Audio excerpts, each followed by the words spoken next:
Intercultural communication is the fundamental starting point in order to define the role of the interpreter within the European Commission.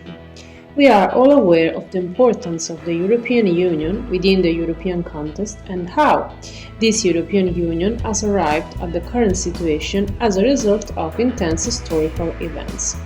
The Union has in fact solved the main European communities and has so far succeeded in applying its objectives to protect its citizens. These objectives in fact include working for a greener Europe, promoting European values, and building an increasingly powerful economic and monetary union. This can be done with the fundamental help of the Commission, the Council and Parliament. In particular, within the Commission, where there are more or less 2,700 interpreters, they have precisely the important role of cultural mediators. The Commission works to assist the work of the Council and Parliament, so dealing with administrative, executive and supervisory functions. Therefore, the figure of the interpreter is very important because it plays a crucial role within this reality, and it automatically becomes the spokesperson for a series of cultural differences and issues to be treated with the utmost reserve and the maximum ethical dimension. In fact, the quality of his training is fundamental because it must come from a reality in which teachers have professionally initiated him to the technique of consecutive and simultaneous interpretation, so providing some feedback and explanation which are appropriate to the context.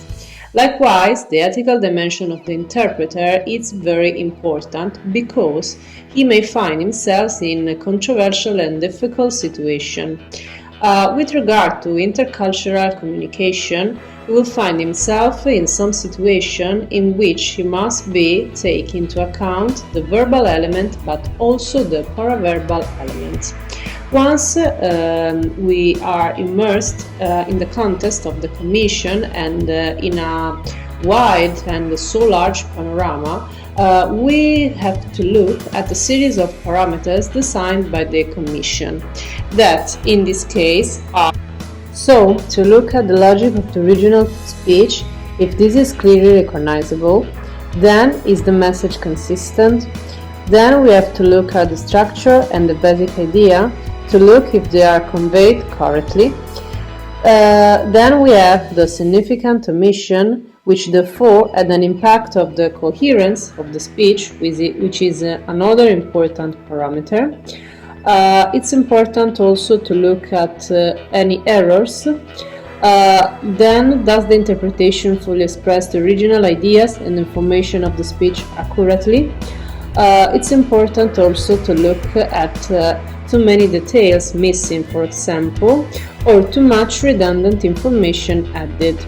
We are at this point in which we look at the fact that we must become powerful interpreters, and in fact we must take all these elements into account in order to become excellent interpreters, not only talking about the European level, for example, but to keep in mind that all these elements are fundamental to become excellent communicators and thus convey the content in the right way and with the right instruments at the same time.